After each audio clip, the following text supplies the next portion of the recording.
exactly how long have you been living on the streets now? I've been here in Washington. This is the third time trying to pass through Washington, D.C. asking for help. A third or fourth time. One time was really fast because it was so fast, busy, and scary, to be honest with you. And then I heard the president get on to some people and say, make a path for the buses, let them get through. And everyone was excited. It was like after a big basketball or football game. I thought at first that I needed to believe that the city is constantly supposed to be like that. But the president said whenever we don't associate ourselves with the police department and the authorities, they don't expect for us to come through. Most of the people that live here, they're family with them. So I've been here 4 months. Each time I get stranded, it seems like, for at least between 4 months and 8 months. About a year, almost a year. But whenever I leave Washington, I'm stranded in the other cities for almost a year and a half. So when did this cycle of being stranded and homeless in cities begin? It's 2006, about 2011. My oldest daughter was getting ready to go into junior high, and I had all government agencies trying to protect her because I went to court as a lawyer for a judge's magistrate, for a judge, as a juror, and they came and made me participate in alcohol and drugs, and the police couldn't get me out of it because they came down from Chicago. And supposedly, Chicago was a city like Washington. If you ever experience any kind of warfare with guns, nuclear arms, drugs, or fighting underground, I don't know if you've ever heard of Fight Club, UFC, or anything like that, but that stuff really happens. They found me. They said, I want you to be my lawyer. I'm with Biggie Smalls, billion-dollar company. I said, I already won those cases for you. I lost those chances for you. I did everything I can for all of you. There was like 3 billion people that this guy was running with. So I had some friends I grew up with, and they said, if you did all that you could to protect your children, then everyone's going to protect them. Hi, girls. And I said, I have to get out of here because we're getting to where we're about to go underground and do the fight night, fist fight. And it was like me against 60 or 70 college men. And I was one of the last white people on my side, so most of them didn't know me. And there's not very many young white men that are still homeless. In the 1960s, we thought Martin Luther King was telling this big speech just for Mr. Barack Obama.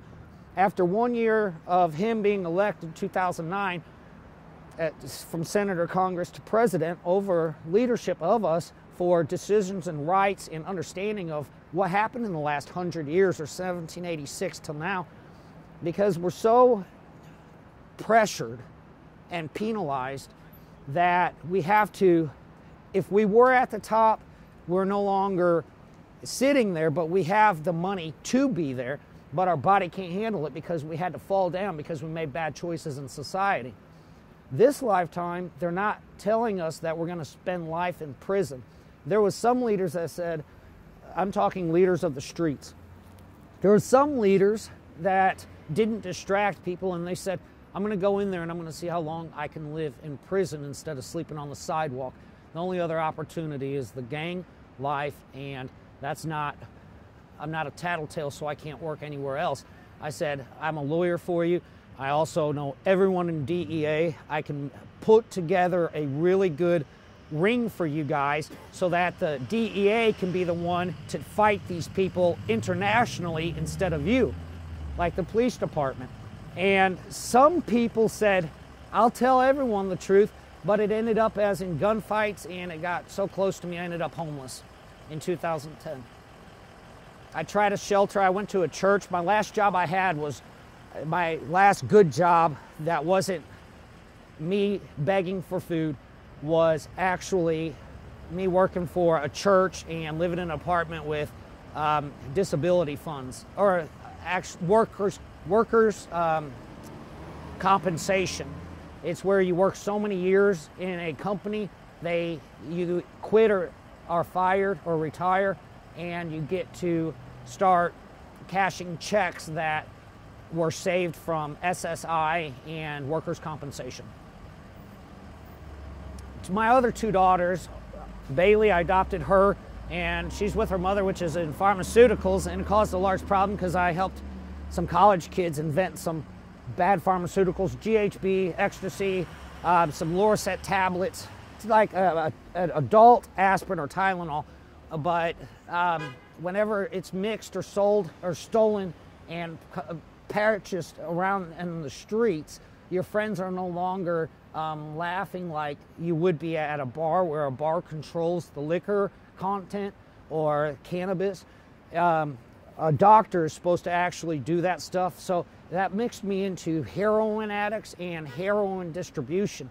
I contacted by letter, and I told my teachers, and I told all my friends, and I talked to the police department. Normally when I speak with the police, I don't remember it, because if I'm so scared that not a church, not a God, not all my money, not all of us people that are scared of the penal system and judiciary could win against a group of people that are hurting us, then I think that they went too far. So some people believe that it's some type of heist for my properties and my voting rights and my judiciary movements, or pull my opportunity as a lawyer, that all my wins, they're trying to put me down into the streets and keep me there. And they said, if you're a man of God, you have to keep your word. But I don't find many people, if anybody gets to see this on the internet, on MTV or CNN, any kind of television programming, broadcast programs, the government, CIA, would love to know this guy's talking to me, because in the 1980s, we built a big computer system that operates like this Metro PCS authorized dealer next to us.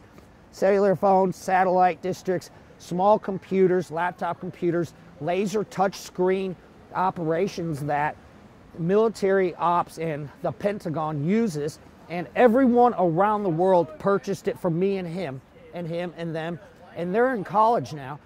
I'm a brain surgeon for world leaders. I was trained and I'm perfect at it.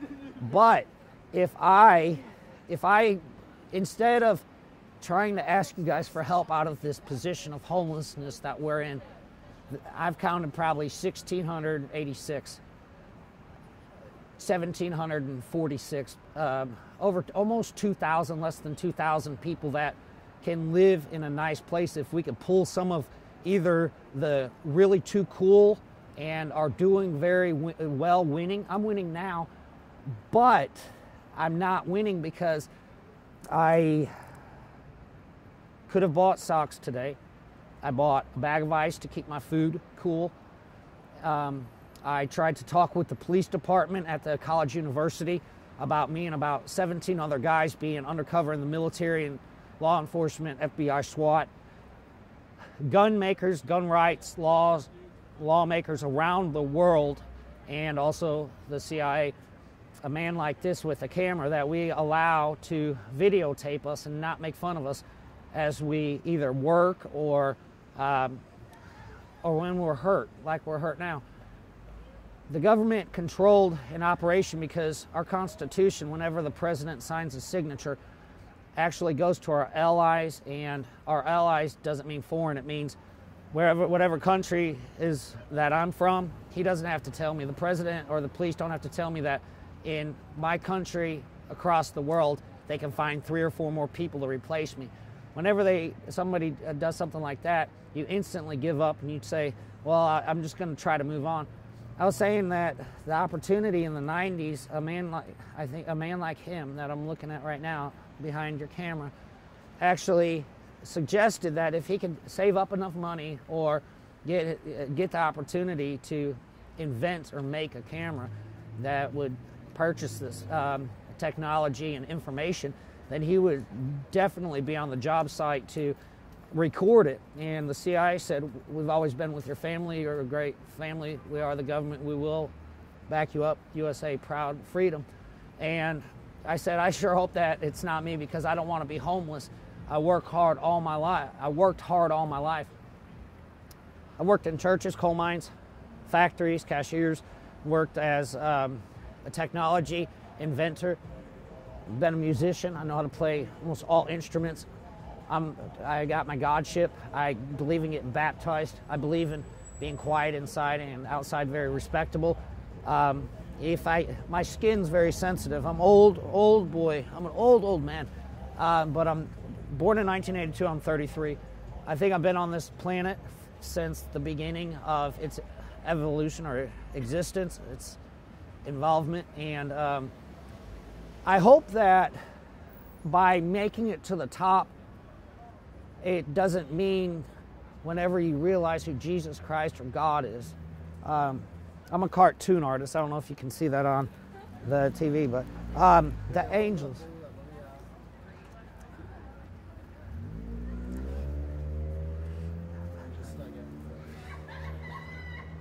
It's weird to find a homeless person that instead of drinking would rather find a VCR or a TV just to watch a little bit of it.